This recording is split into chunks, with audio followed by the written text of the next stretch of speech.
Imagine jumping into a Twitter space just to defend Charlie Kirk. And it blows up into a shouting match so wild, it almost turned into a fight. Yeah, this one got crazy, and you need to hear it all. People often bring up questions like, what about the statistics on violence in the Black community? Or try to redirect conversations toward figures such as Charlie Kirk. And that's exactly what played out in this case. The tactic is predictable. When a debate becomes uncomfortable, or when someone points out patterns of discrimination, suddenly the focus shifts. Instead of addressing the argument on the table, critics change the subject, drawing on old talking points about crime or quoting conservative personalities who've built careers on criticizing Black America. It's a well-worn strategy, one designed less to advance a discussion and more to derail it. O'Shane Duke Jackson, host of the Celebrity Junk, recently unpacked how debates surrounding Charlie Kirk ripple across the country. His analysis isn't just about Kirk himself, but about the broader ecosystem of voices, reactions, and consequences. For instance, ordinary employees in various industries, even in conservative strongholds like Texas, have faced real penalties for openly criticizing Kirk or pushing back against his rhetoric. That's striking, because Texas is often considered a bastion of conservative politics. Yet even there, employers and institutions are drawing lines about what kind of speech is acceptable. This highlights a contradiction. Those who loudly champion free speech often support punishing dissent when it goes against their own political heroes. But influencers operate under a different set of rules. While traditional employees risk termination, suspension, or professional blacklisting, independent commentators have more leeway. They're not tethered to corporate HR departments or workplace codes of conduct. Instead, their livelihoods are tied to platforms, audiences, and advertisers. As long as they stay just inside the lines of platform policy, they can say things that would get a 9-to-5 worker reprimanded or fired. Of course, that freedom is not unlimited. Platforms like YouTube, X, and Instagram still have moderation systems. Content that crosses into overt hate speech, incitement, or harassment can get flagged and removed. But as long as creators balance their critiques with a degree of restraint, they can continue building audiences without facing the same kind of immediate career-ending backlash that ordinary people might. Tariq Nasheed embodies this balancing act almost perfectly. He's carved out a reputation as one of the most vocal critics of conservative commentators like Charlie Kirk, especially when it comes to exposing what he sees as coded racial dog whistles or outright racist remarks. His name carries weight in online spaces, and he has cultivated an audience that expects him to call things as he sees them, without softening the edges. Yet, importantly, he frames his commentary in a way that keeps him within platform guidelines: pointed, controversial, and unapologetic, but not so extreme that platforms can easily justify silencing him. That ability to walk the line is part of why he has endured where others might have been banned or deplatformed. Unlike many influencers, who build their brand almost entirely on YouTube uploads, Tariq leverages X, formerly Twitter, as his main stage. In particular, he uses Twitter Spaces, the platform's live audio feature, to host long-form discussions and debates. This approach is significant because Twitter Spaces allows for direct interaction. Instead of one-sided videos, these sessions create a back-and-forth dynamic. Supporters, critics, and random listeners can join the conversation in real time, sometimes sparking intense clashes. Those unscripted moments are part of the appeal. They feel raw, authentic, and unpredictable, and they give Tariq a chance to sharpen his arguments against live opposition. But Tariq also understands the power of repurposing content. After hosting a heated debate or an eye-opening discussion on Twitter Spaces, he often uploads the recording to YouTube. This dual-platform strategy serves several purposes. First, it expands his reach. While Twitter users can catch the conversation live, YouTube allows for asynchronous viewing by people who missed it. Second, it diversifies his audience. Not everyone uses X, but YouTube has billions of monthly users across different demographics. Third, it maximizes content efficiency. A 2-hour Twitter space doesn't just disappear into the void, it becomes evergreen material that can continue generating views, ad revenue, and discussion long after the live event ended. The way Tariq operates highlights a larger shift in digital influence. Traditional media once had gatekeepers who decided what conversations mattered and who got a platform. Today, influencers like Tariq bypass those filters and create their own channels of influence. His critiques of Charlie Kirk aren't filtered through CNN or Fox News. They're delivered directly to audiences, uncut and because he uses both live audio and recorded video, his content circulates in different formats, feeding into multiple algorithmic systems. This makes his presence harder to ignore, even for people who don't follow him directly. Clips get shared, debates trend, and his name reappears in broader online discourse. Of course, the relationship between Tariq and conservative figures like Charlie Kirk isn't just about one man versus another. It represents a clash of narratives about race, politics, and power in America. Charlie Kirk has positioned himself as a defender of conservative values, often invoking statistics or anecdotes about Black communities in ways that critics argue are demeaning or misleading.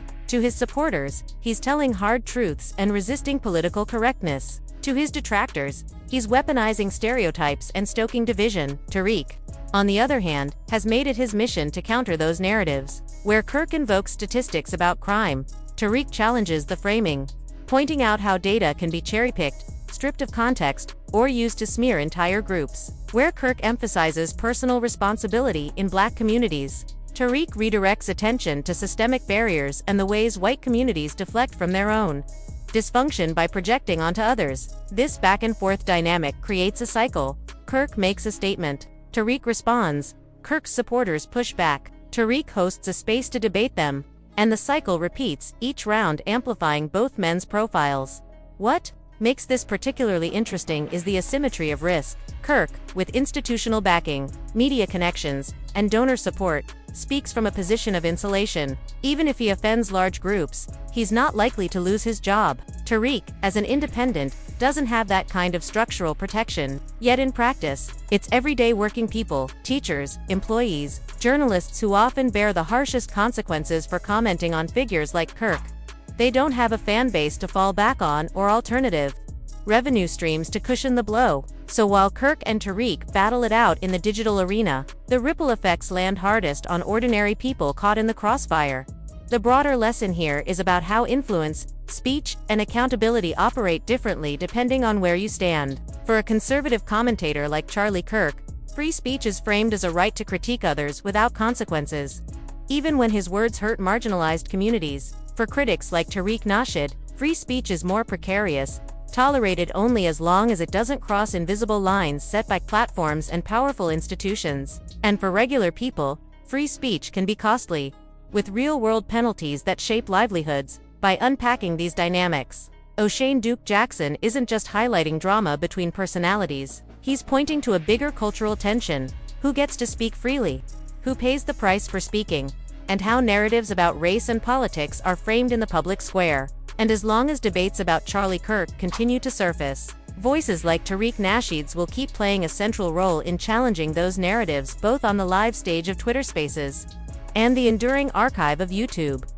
During one of those spaces, a Charlie Kirk supporter grew frustrated with Tariq's ongoing criticism and decided to jump into the discussion. His defense was that Kirk represents logic, reason, and even the potential to become president one day. He argued that, if not for the constitutional age requirement of 35, Kirk, who is 31, could already be positioned as the next leader of the United States. Now, looking at this realistically, if America continues trending more conservative, it's not unthinkable that Kirk could gain serious traction. He positions himself as a harder-edged version of Donald Trump, especially with his outspoken remarks on issues like black-on-black crime. But here's the political reality: Trump understands how to maneuver. He knows when to appeal to Black voters, when to lean into white conservative bases, and even when to reach across to moderates. That flexibility is part of why he's held power.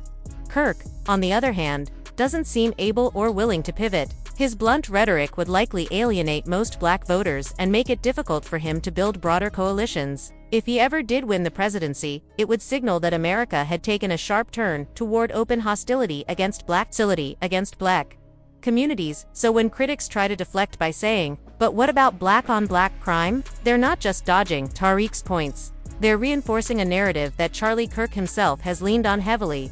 Then what about him? The caller kept shouting, a repeated, desperate refrain. What about him? Why aren't you hunting him down? Why you up here worrying about some mythological Black people? He'd even posted a photo and thought that proved his point. The response was immediate and ruthless. That line of attack isn't an argument, it's a dodge. You point at Black people because you don't want to face your own mess.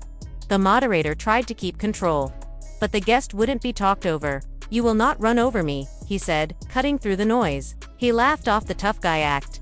Watching Charles Bronson movies doesn't make you dangerous. Sit down, drink your ginger ale, you're not that serious. The taunt was both comic and cutting.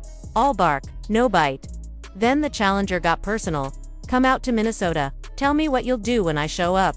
The man on the other end wasn't muted anymore. He'd been silenced earlier, and he called it out. "You had me muted the whole time, coward." When his mic came back, his tone flipped to provocation. He offered his address and dared the other to come within 3 feet to explain how Charlie Kirk was only telling the truth about black communities. That claim boiled down to a single statistic. The caller kept repeating: 1 in 22 black people are convicted of homicide. It was hurled like a grenade, meant to shock, meant to dehumanize. But when you actually do the math, it doesn't hold. 1 in 22 is roughly 4.5% if applied to a black population of about 40 million.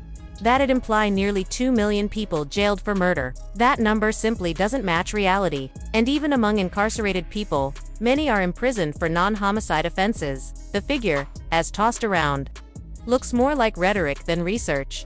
That's how misinformation spreads. Somebody posts a flashy stat, other folks want to believe it. And suddenly, a false narrative about an entire community becomes fact. When people point to school shootings or church attacks and start naming white perpetrators, suddenly the conversation shifts. Not all whites are like that.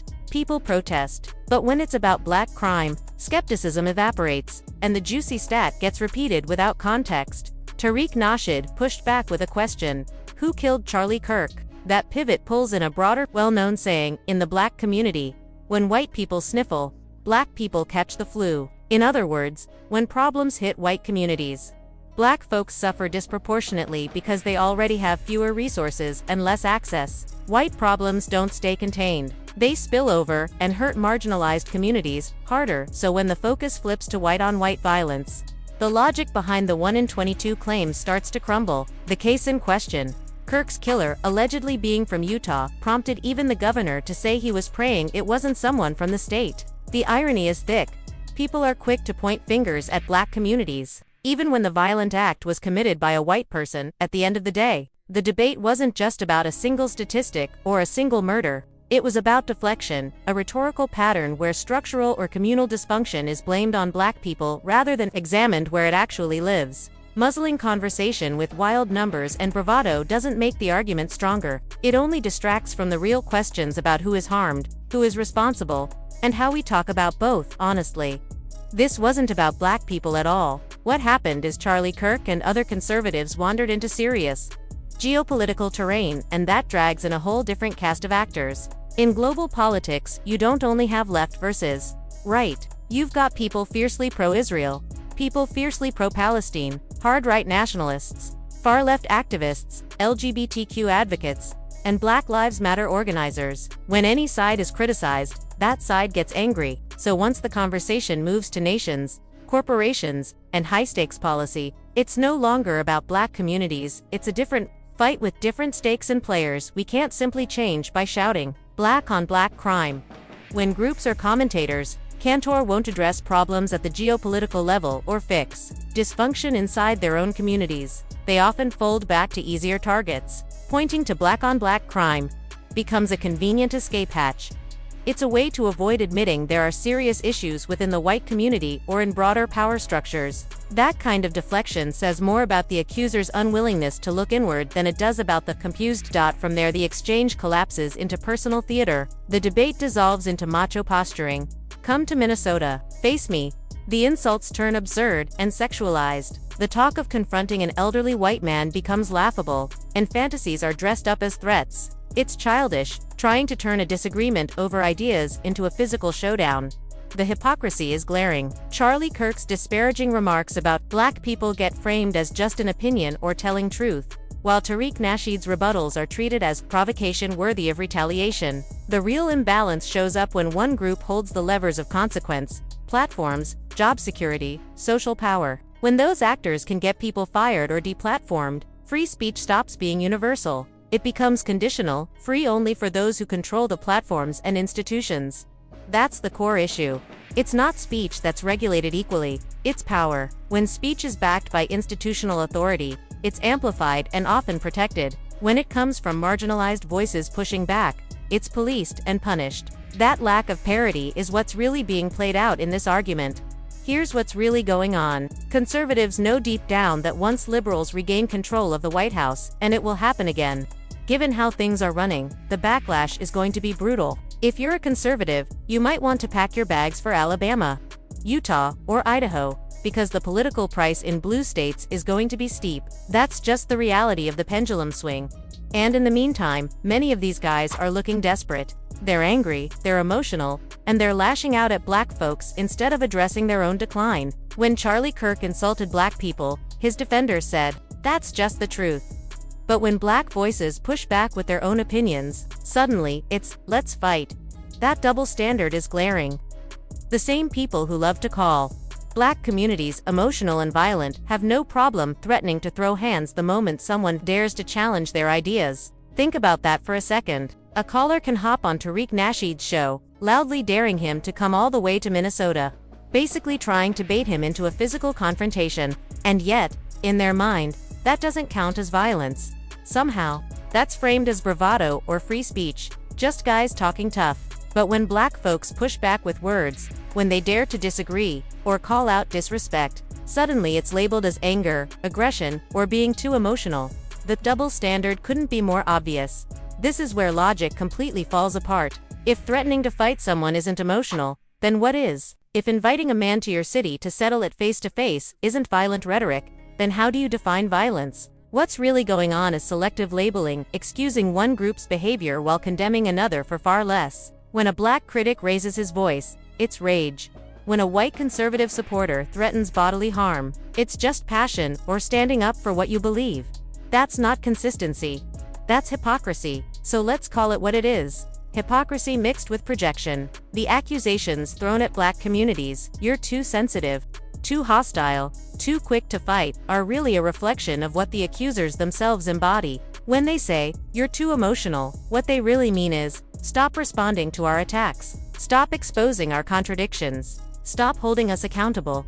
But the truth is, the ones doing all this finger-pointing are the ones unraveling. They can dish out criticism, but the moment it comes back their way, their composure evaporates. Suddenly, the cool rationality they pride themselves on is replaced by shouting, threats, and posturing, and that unraveling reveals a deeper insecurity. When your arguments are strong, you don't need to challenge people to fit. When your facts are airtight, you don't have to yell, "Come to Minnesota and say it to my face." Resorting to that kind of theater shows weakness, not strength. It proves that the real fear isn't about losing a fight in the street, it's about losing a fight of ideas. Tariq Nasheed understands this, which is why he lets these callers expose themselves. By keeping the conversation verbal and refusing to take the bait, he highlights just how fragile the opposition's reasoning really is. It also speaks to the imbalance in how free speech gets treated. Charlie Kirk can insult entire communities, hide behind "just sharing my opinion," and still be celebrated in conservative spaces. But if someone like Tariq pushes back, suddenly it's a crisis. Suddenly the tone is the problem. Suddenly it's dangerous. It's not the words themselves, it's who's speaking them. That's the real distinction. Power protects some voices while punishing others, and the rules shift depending on who's holding the mic. And if we zoom out even further, this is part of a long pattern in American discourse. For centuries, black voices have been framed as disruptive or dangerous whenever they challenge authority. From the civil rights era to today's social media debates, the same script gets recycled. Resistance is painted as irrational, while repression masquerades as order. The caller on Tariq's show was just one more example of that tradition, reenacting old roles without realizing how transparent it looked to everyone listening. At the end of the day, these contradictions reveal more than the arguments themselves. They show who feels secure and who feels threatened, who has the privilege to lash out without consequence, and who gets punished for simply speaking back. The caller's attempt to flip the script failed, because the audience could see the cracks in real time. And O'Shea Duke Jackson, as always, put the spotlight exactly where it needed to be, on the absurdity of people who cry violence when black folks talk back, but cheer on real threats when they come from their own side. And that's where I'll leave it. It's your boy O'Shea Duke Jackson, back again with another episode of the Celebrity Junk.